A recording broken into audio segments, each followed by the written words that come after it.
오늘은 물 위를 걷는 삶이라는 주제를 가지고 말씀을 나누고자 합니다. 마태복음 14장 말씀 같이 보겠습니다. 마태복음 14장. 요즘 형제들을 만나면은 다들 이제 인사 고과 평가 시즌인지 다들 예민해져 있는 것 같아요. 평가를 하는 형제도 예민해져 있고 받는 사람들도 예민해져 있는 것 같고, 그래서 저도 평가를 받아야 되기 때문에 다음 주에 설문조사를 할까 생각 중입니다. 자, 14장 22절. 요즘에 저의 설교의 말이 빠르다, 말을 잘 못 알아듣겠다, 너무 서두르는 것 같다, 많은 조언들 해주셔가지고 오늘은 천천히 시간을 두고 천천히 하겠습니다. 마태복음 14장 22절 말씀부터 좀 긴데요, 33절까지 여러분하고 저하고 한 절씩 교독해서 하겠습니다. 22절. 예수께서는 곧 제자들을 재촉하여 배에 태워서 자기보다 먼저 건너편으로 가게 하시고 그동안에 무리를 헤쳐 보내셨다.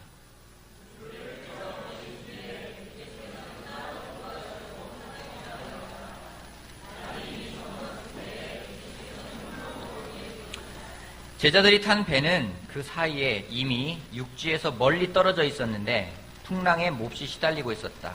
바람이 거슬러서 불어왔기 때문이다.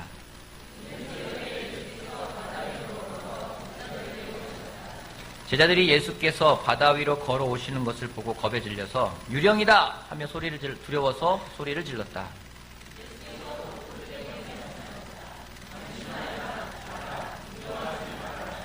베드로가 예수께 말하였다. 주님, 주님이시면 나더러 물 위로 걸어서 주님께로 오라고 명령하십시오.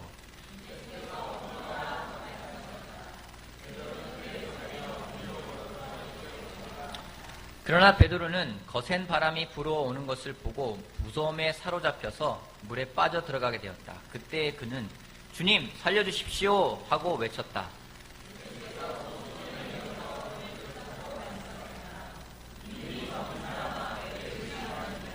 그리고 그들이 함께 배에 오르니 바람이 그쳤다.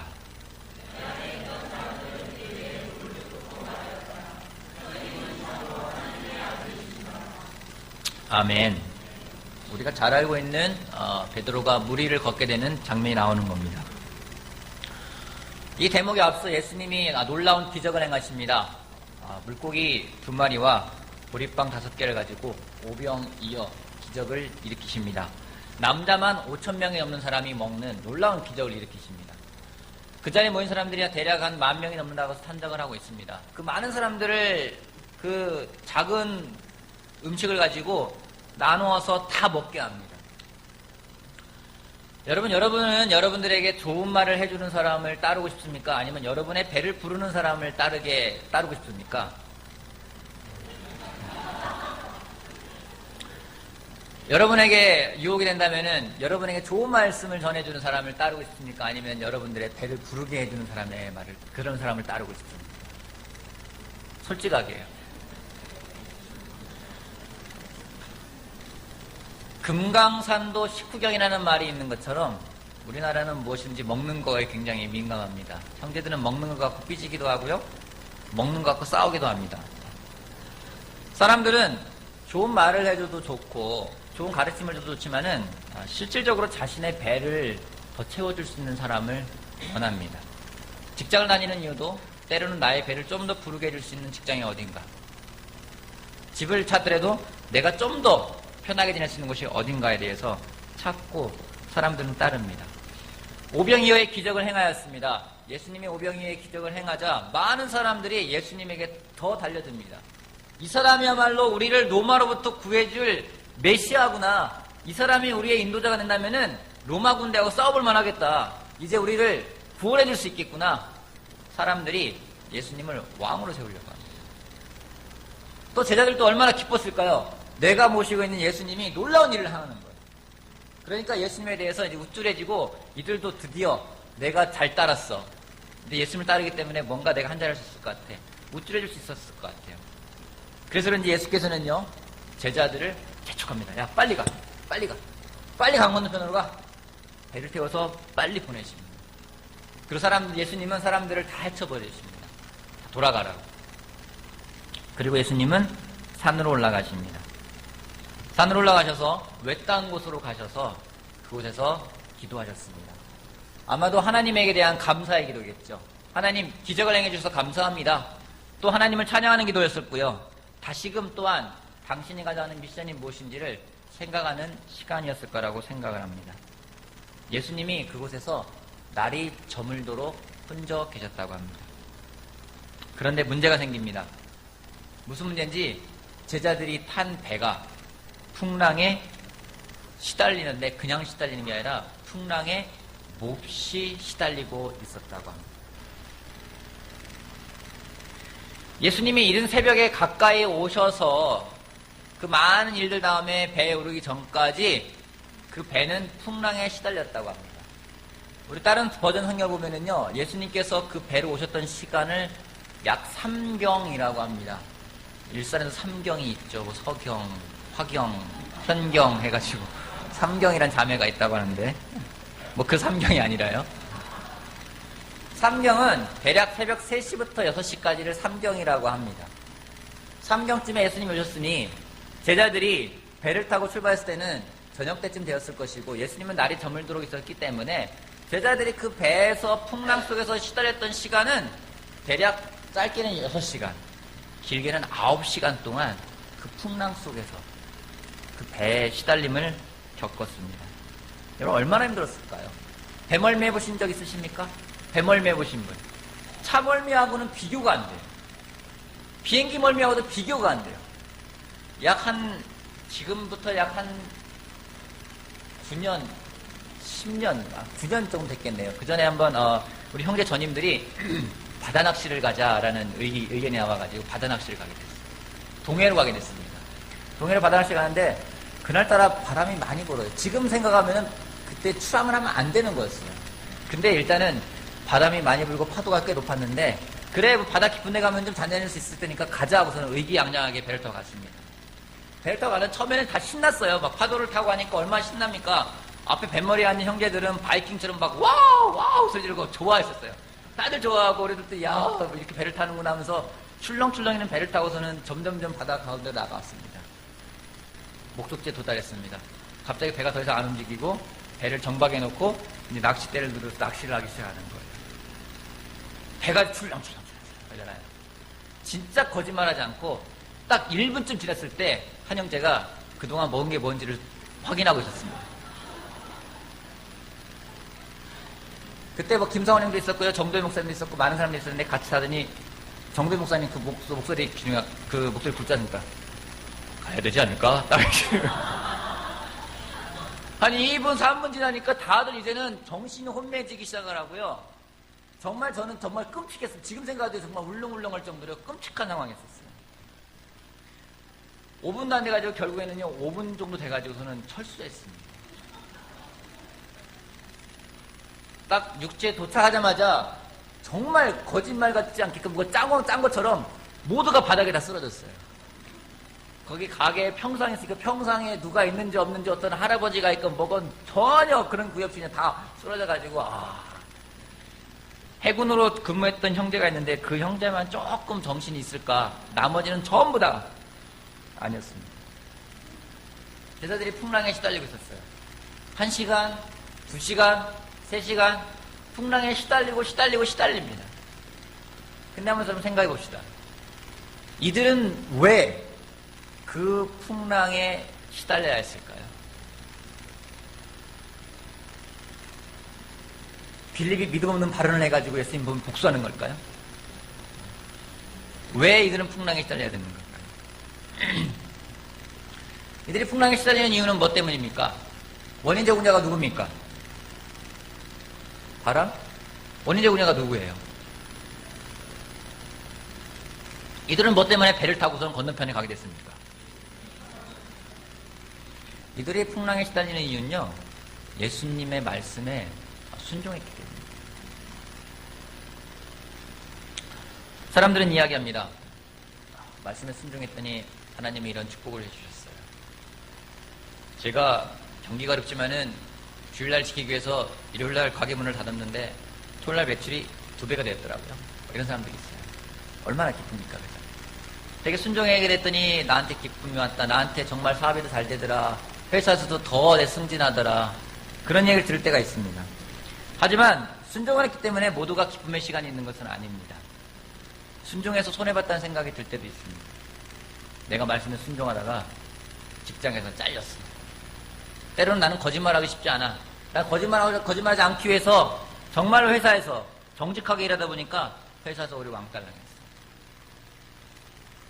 내가 정말로 순종을 했는데 오히려 내가 직장을 그만두게 되었어.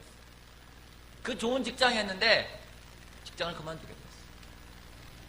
내가 말씀에 순종하고 말씀을 지키기 위해서 그동안 많은 좋은 자리에서 온 선을 다 뿌리쳤는데 지금 아직까지 20년 넘게 싱글로 지내고 있어.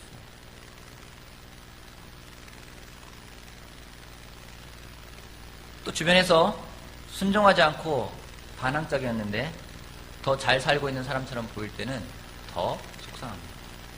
그렇지 않나요? 때로는 그다지 헌신적이지 않은 제자가 더 잘 지내고 하나님이 더 축복해 주시는 거 보면은요 이상한 거예요. 왜 저 사람은 잘 되지? 저 영적이지도 않은 사람이 왜? 순종하지 않는 사람이 왜? 쟤는 사업이 더 잘 되는 겁니까? 여러분 제자들이 무슨 생각했을까요? 1시간, 2시간, 3시간, 4시간, 5시간, 6시간 가까이 지나가도록 풍랑에 시달릴 때 여러분 원망하는 마음 들지 않았을까요? 처음에는 원망하지 않았을지 모르겠어요. 그들은 다 거기에서 잔뼈가 굵은 뱃사람들이 대부분이었습니다. 그들이 얼마나 노련하게 했었을까요? 하지만 시간이 가면서 도저히 걷잡을 수가 없는 겁니다. 몹시 시달렸다고 합니다. 아마 예수님 원망하지 않았을까요? 아, 예수님 목수가 무슨 바다를 안다고 지금 가면 안 되는 거였었어. 아니면 거기서 우리가 조금 더 즐겁게 지내고 하나님을 찬양하고 모든 사람에게 더 말씀을 나눴으면 더 좋지 않았을까? 어쩌면은 여러분 마태복음 8장에는 이미 예수님이 한번 그 갈릴리 호수에서 한번 풍랑에 경험한 적이 있으십니다. 그런지 모르겠어요. 지난번에 배 타고 고생하시던 이분이 안 타신 거 봐. 많은 마음이 들을지 모르겠어요. 첫 번째 여러분과 나누고 싶은 포인트입니다. 우리가 무리를 걷고자 한다면은 순종에서 오는 고통이 수반된다는 겁니다. 무리를 걷고자 하는 말씀에 순종한다면 고통이 수반되게 되어 있습니다. 어려움의 시간이요. 고통의 시간이요. 그 시간은 우리의 믿음이 드러나는 시간이기도 하고 또 그때는요 믿음이 가장 낮아지는 시간이기도 합니다. 제자들의 믿음이 많이 낮아졌어요. 어느 정도냐면요 예수님을 보고 유령이라고 하죠. 같이 쓰던 예수님이 유령으로 보일 정도면 그 말 다 한 거 아니겠습니까? 우리가 때로는 그렇게 보일 때가 있어요. 예수님은 무서운 지금 내가 죽겠는데 내가 먹고 살기 바빠 죽겠는데 라고 생각할 때가 있습니다. 예수님은 왜 제자들이 그런 상황에 직면하게 내버려 두셨을까요? 예수님이 시간이 많이 지나서 오셨고 마가복음에 보면은요 그런 제자들 그냥 지나가려고까지 하셨어요. 또 오신 것도 늦게 오셨어요. 예수님은 왜 제자들이 그런 상황에 직면하게끔 하셨을까요? 빨리 구해줄 수 있잖아요. 예수님은 그 시간에 가르쳐주고 싶었던 것이 있습니다. 말씀을 따라 순종하고 우리가 정말 무리를 걷고자 하는 삶을 살아갈 때 마주하게 되는 고통, 고난, 환난 그것이 우리에게 주는 유익이 무엇인지를 예수님은 알려주고 싶었습니다. 세상은 고통을 우리에게 줍니다. 근데 고통을 없애주게끔 되면은요 우리는 거기에 대해서 많은 걸 지불하게 됩니다. 사람들이 좋은 병원에 몰리는 이유가 뭘까요? 빨리 자기의 고통을 없애주기 때문입니다. 정말 고통을 없애주는 의사가 있으면은요 그 의사에게는 돈을 싸 짊어지고 가서라도 자기의 고통을 덜어달라고 이야기를 합니다. 고통은 그만큼 우리에게 피하고 싶은 존재입니다. 죽음을 두려워하는 이유 중에 하나도요 죽을 때의 고통이 두렵기 때문입니다. 이 세상의 삶이 끝나는 것이 두렵기 때문에 고통 때문에 죽음을 두려워하는 이유 중에 하나가 될 수 있습니다. 우리는 삶 가운데 그런 어려운 시간이 올 때 쉽게 생각하는 것은 어떻게 이 고통을 피할 수 있을까? 어떻게 하면 내가 이걸 면할 수 있을까? 많은 생각을 하게 됩니다. 고린도후서 1장 말씀 같이 보겠습니다. 고린도후서 1장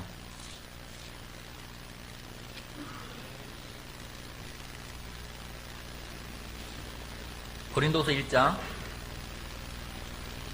8절 말씀. 고린도후서 1장 8절.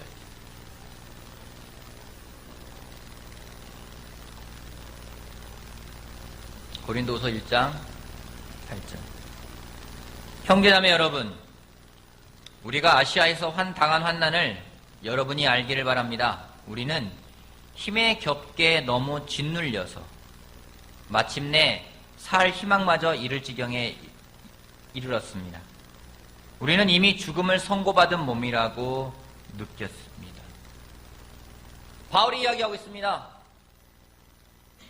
마침내 살 희망마저 잃어버릴 정도로요, 그가 압박감을 느끼고 그가 고통스럽다고 이야기했어요.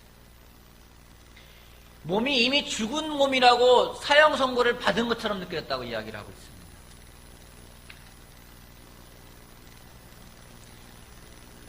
우리 그럴 때 있지 않나요? 살 희망이 없어. 내가 왜 살아가야 되지? 더 이상 제대로 산다는 게 불가능하다고 생각될 때가 있어요. 시간이 가면서 이렇게 살아가지고 내가 뭘 살겠어라고 생각될 때가 있습니다. 바울 일행이 그런 말하고 있습니다. 살 희망마저 잃어버렸다고. 죽음을 선고받은 몸이라고 생각했다고요. 여러분, 놀라운 제자입니다. 바울은 놀라운 제자임에도 불구하고 바울에게 그런 시간은 한 번이 아니라 여러 차례에 걸쳐서 왔습니다. 왜 그런 걸까요? 여러분, 바울이 못 지내서 이런 상황이 벌어진 걸까요? 바울이 못 지내가지고 영적이지 않아가지고 하나님이 너 바울 일행 니네들 회개해야 돼라고 딱 보여주신 건가요? 아까 국민자매가 굉장히 좋은 말씀을 나눠줬습니다. 하나님의 원칙 중에 한 가지가 하나님이 주는 선물은 고통을 받지 않으면 받을 수가 없다고 이야기를 했어요. 그의 삶을 통해 나눴습니다. 100% 공감을 합니다. 많은 경우 우리는 달콤한 승리만을 원합니다. 예수님 믿으면은요, 만사 형통이라는 단어를 떠올리게 돼요. 만사가 다 형통한다. 얼마나 놀라워요, 여러분. 여러분이 하는 것마다, 여러분이 저도 그런 사람에서 좋겠어요. 제가 가서 기도하는 것마다 이루어지고, 아픈 사람 있으면 손을 대면 다 낫고, 얼마나 좋겠어요. 여러분들이 기도한 대로 다 되고, 애들도 바르게 크고, 아침에 깨우지 않아도 일어나고, 지가 지 옷 입고, 잠을 씻으러 가지 않아서 제가 다 씻고, 들어가서 누워서 잘 기도하고 자고, 얼마나 좋아요. 그죠? 여러분의 남편이 와가지고서는 뭐라 말하지 않아도 그냥 알아서 씻고, 아침에 밥 안 차려준다고 뭐라고 투정 부리는 게 아니라 오히려 자기 차려서 먹고 아내한테 기빙하고 가고, 얼마나 좋아요. 그죠? 아내가 그냥 내가 말하지 않아도 알아서 나를 기빙해주고 나를 섬겨주고 얼마나 좋겠습니까? 우리가 그런 삶을 원할 때가 있어요. 근데 하나님은요, 우리 삶에 고통을 겪지 않으면 우리가 원하는 것을 갖지 못하게끔 만들어 줬다는 생각이 듭니다. 바울의 환난이 괴로웠어요. 힘들었어요. 어느 지경이냐면 죽고 싶을 정도로 괴로웠다고 이야기했습니다. 근데 바울이 왜 이런 일이 일어났는지 그는 알고 있었습니다. 9절 다시 한번 읽어보겠습니다. 우리는 이미 죽음을 선고받은 몸이라고 느꼈습니다. 그렇게 된 것은 우리 자신을 의지하지 않고 죽은 사람을 살리시는 하나님을 의지하게 하기 위함이었습니다. 하나님께서는 이렇게 위험한 죽음의 고비에서 우리를 건져주셨고 지금도 건져주십니다. 또 앞으로도 건져주시라는 희망을 우리는 하나님께 두었습니다. 바울이요, 그는 어려움과 그의 스트레스는 아주 많았습니다. 그가 표현하기를 고린도후서 11장에 보면 나중에 찾아보십시오. 나는 날마다 그러한 스트레스와 그런 환난과 그런 어려움을 직면하다고 이야기했대요. 정말로 데일리라는 표현을 썼어요. 데일리, 매일매일 그걸 경험하겠다고 이야기했습니다.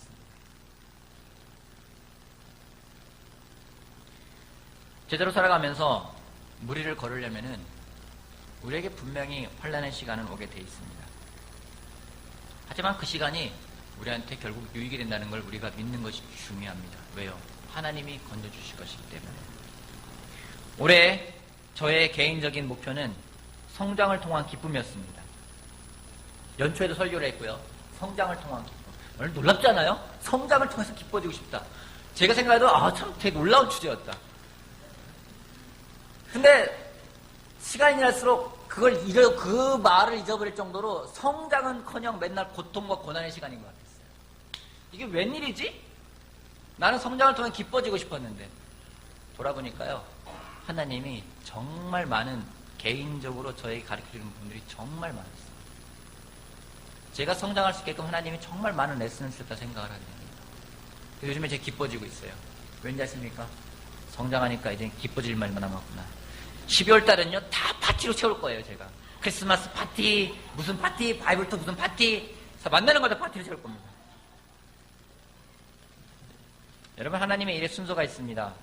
은혜와 용서를 주시기에 앞서서 어려움을 주신다는 겁니다. 우리 삶에 어려움이 없다면 우리 삶의 변화는 없다고 단정지어 이야기할 수 있을 것입니다. 삶의 희망을 잃어버릴 정도로 어려움을 주는 것, 그것은 하나님을 더 의지하기 위함임을 우리가 기억했으면 좋겠습니다. 어려움이 올 때 도망가는 게 아니라, 그 풍랑 속에서 도망가는 것이 아니라, 탓하는 것이 아니라, 원망하는 것이 아니라, 저주하는 것이 아니라, 포기하는 것이 아니라 하나님을 더욱더 의지하는 우리가 되길 바라겠습니다. 여러분, 제자들이요, 풍랑을 경험하지 않았다면요, 그들은 교만해졌을 거예요. 와, 예수님이 5,000명이나 되는 사람을 먹였어. 나 그 자리에 있었어. 놀랍지 않아? 예수님이 병 고치는데 내가 그 자리에 있었어. 놀랍지 않아? 어쩌면요, 제자들은요, 그걸 경험하지 않았으면 점점점 교만해졌을지 모르겠습니다. 하지만 그런 시간이 그들을 더 겸손하게 만들고, 시간이 지나서 그들은 많이 이야기했을 것 같아요. 야, 우리 풍랑 속에서 우리가 얼마나 믿음이 없었니? 이야기했을 것 같아요. 배를 타고 갔을 때, 전임들이 배를 타고 낚시 갔을 때 2명의 형제가 배를 타지 않았습니다. 장소는 같이 갔는데 2명의 형제가 이야기를 했어요. 우리는 배를 타지 않고 우리는 너희들 갔다 올 동안 사우나를 하겠다. 누군지 말하지 않겠습니다. 사우나를 굉장히 좋아하시는 저기 D 교회에 있는 목사님이 딱 주도하셔가지고 2명이 안 탔어요. 저희가 배를 타고 왔습니다. 다 평상에 넓어져가지고 와, 그런데 두 사람이 어떻게 된 거야? 그러길래 우리가 말 안 되겠어요. 니네 안 가기 잘했어. 니네 정말 잘했어. 그래, 그 사람들이 우리가 현명했어. 막 이야기하는 거예요. 근데 어떤 일이 벌어진지 아십니까? 시간이 흘렀습니다. 그 다음에 그 근처에 간 적이 있었어요. 야, 우리 배 타고선 저희 가서 멀미 엄청나게 하고, 낚시는 너 무슨 낚시야? 물고기 한 마리 붙잡고 그냥 온 적 있잖아. 우리의 경험과 우리의 그때 배웠던 것들을 막 나눴어요. 둘은 조용합니다. 요즘도 가끔 이야기합니다. 야, 배멀미 장난 아니야. 우리 기억나지? 그러면은 그 목사님, 난 그때 안 탔었어. 아무것도 얘기 못 할 수가 없어요. 때로는 그래요, 우리가요. 나는 그런 시간 겪지 않고 나는 이렇게 잘 지내고 싶어. 하나님 말씀하십니다. 그 시간을 겪지 않고는요, 우리가 무리를 걸 수가 없어요. 그 시간에 하나님을 의지하지 않고는요, 그걸 배우지 않으면 어려움이 왔을 때 우리는 변화된 모습으로 어려움을 대처하는 것이 아니라 똑같은 모습으로 그 시간을 대처하게 될 것입니다. 여러분, 환난 중에 있습니까? 몹시 풍랑에 시달리고 있습니까? 멀미날 정도로 여러분 괴롭습니까? 살 희망마저 잃어버렸습니까? 죽음을 선고받은 몸처럼 느껴지십니까? 여러분, 하나님을 의지하십시오. 하나님만이 우리의 유일한 희망이고 우리의 유일한 구원자이심을 기억하길 바랍니다. 아멘. 두 번째요. 다시 마태복음 14장 돌아가 보겠습니다.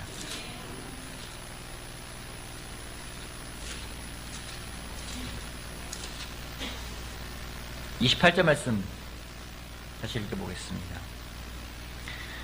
베드로가 예수께 말하였다. 주님이시면 나더러 물 위로 걸어서 주님께로 오라고 명령하십시오. 예수께서 오너라 하고 말씀하셨다. 베드로는 배에서 내려 물 위로 걸어서 예수께로 갔다. 물 위를 걷고자 하는 삶을 살기로 한다면 두 번째는 하나님의 뜻을 구해야 합니다. 제자의 삶은 하나님의 뜻을 구하는 삶입니다. 물 위를 걷는 삶입니다. 하나님의 뜻이 무엇인지를 구하고 찾는 겁니다. 그러기 위해서는 겸손함이 필요합니다. 겸손하지 않으면요, 왠지 내 뜻이 관철되어지만 된다고 생각할 때가 있어요. 여러분, 정말로 기도할 때요, 기도 많이 하는 사람 정말 무섭습니다. 그게 올바르게 기도할 때도 있지만은요, 때로는 내 뜻을 관철시키기 위해서 기도할 때도 있어요. 그러잖아요. 기도해도 안 될 때가 있어요. 주님, 저 이제 결정했습니다. 저 매일 새벽 기도 들어갑니다. 주님, 저 새벽기도 안 들어주세요. 저 40일 금식 들어갑니다. 주님, 그래도 안 돼요? 나 그러면 이제 더 이거 할 겁니다. 때는 내 뜻을 관철시켜서 주님, 이래도 안 들어주실 겁니까? 라고 할 때가 있어요. 여러분, 기도는요, 내 뜻을 이루어지게끔 구하는 게 아니라 하나님의 뜻이 무엇인지를 찾고 발견해 나가고 그것을 구하는 것이 진정한 기도입니다. 기도한다는 것은 관점을 바꿔버리는 걸 말하는 거예요. 여러분 그런 경험 있으실 겁니다.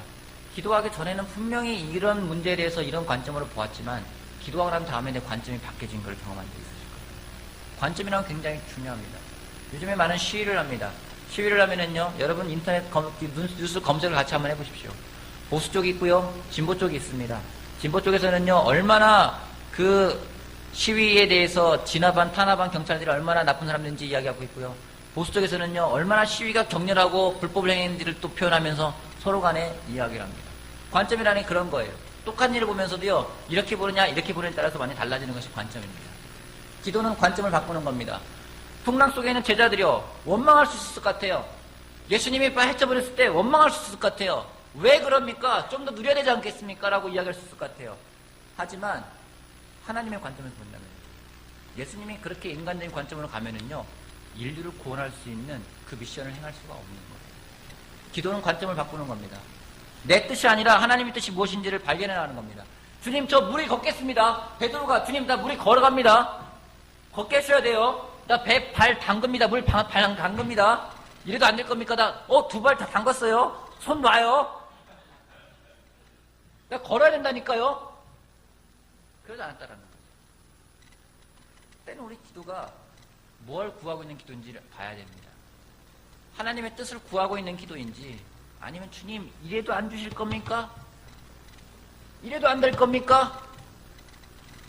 하나님을 협박하고, 아이가 정말로 엄마한테 땡강 오는 것처럼, 아빠에게 정말로 땡강 오는 것처럼, 고집 피우는 것처럼, 그렇게 하고 있지는 않는지.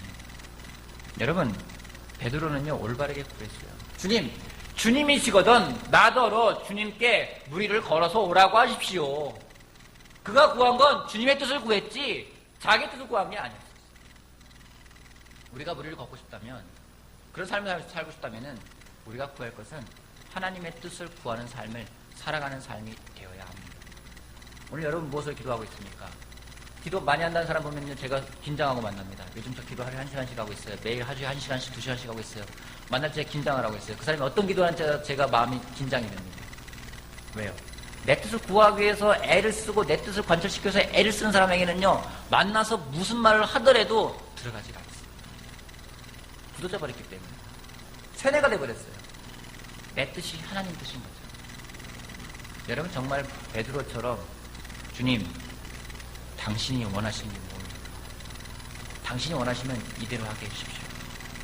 주님의 뜻을 구할 수 있는 우리가 되기를 바라겠습니다. 세 번째, 마지막 포인트입니다. 무리를 걸으려면 어떻게 되나요? 뭘 해야 될까요? 제일 먼저 뭘 해야 될까요? 무리를 걸으려면. 네? 크게 말해주세요. 그렇죠. 맞습니다. 그 포인트입니다. 배 밖으로 나와야 합니다. 여러분, 월화수목금토일 중에서 어느 날이 제일 좋습니까? 저는 일요일 저녁이 제일 좋습니다.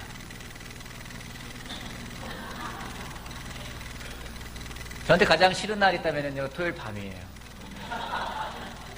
어제 밤에도 말씀을 들고서는, 말씀을 어떻게 요리를 해서 레시피를 어떻게 해가지고 사람들에게 먹여야 될까.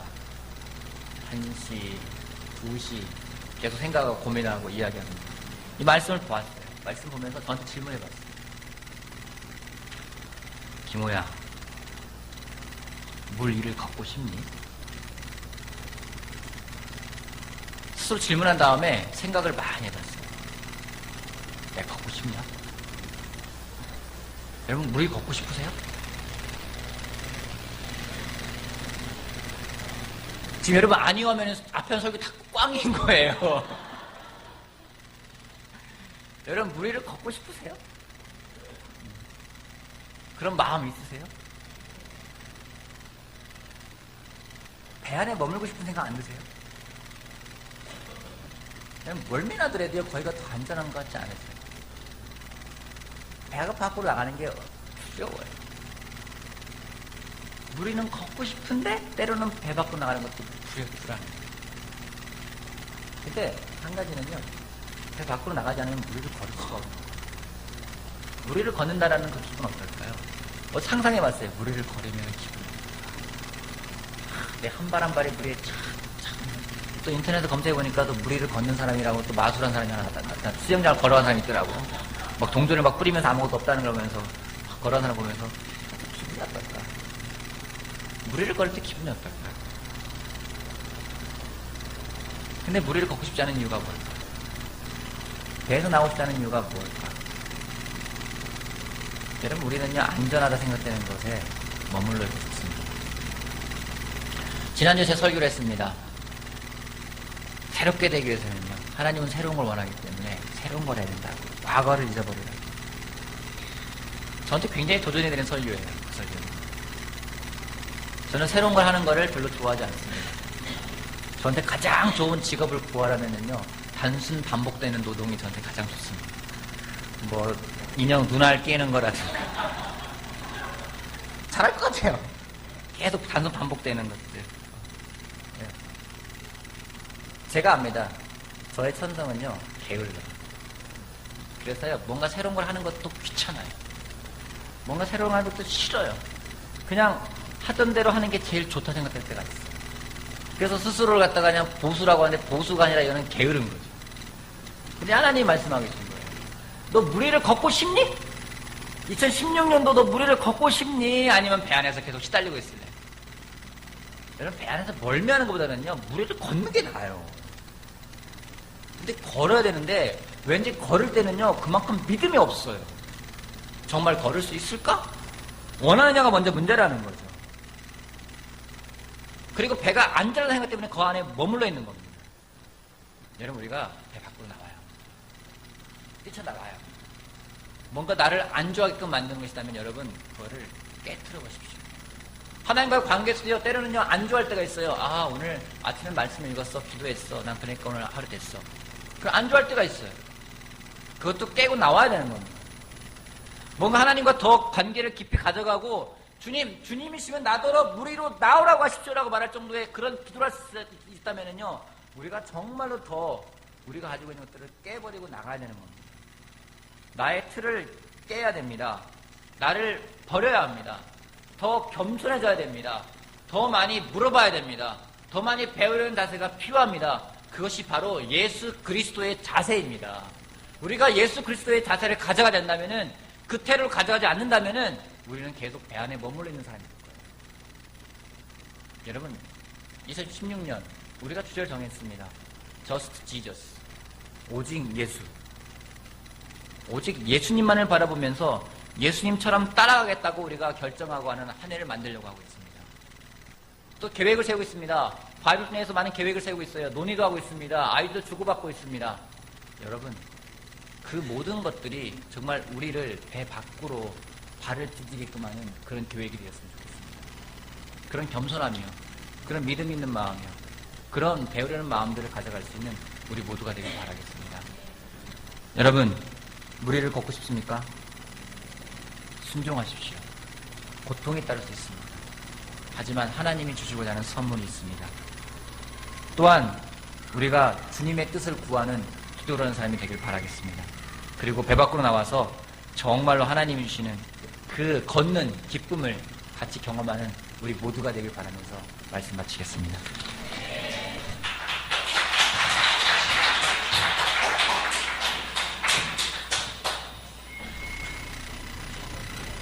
아멘. 모두 자리에서 일어나 주시기 바랍니다.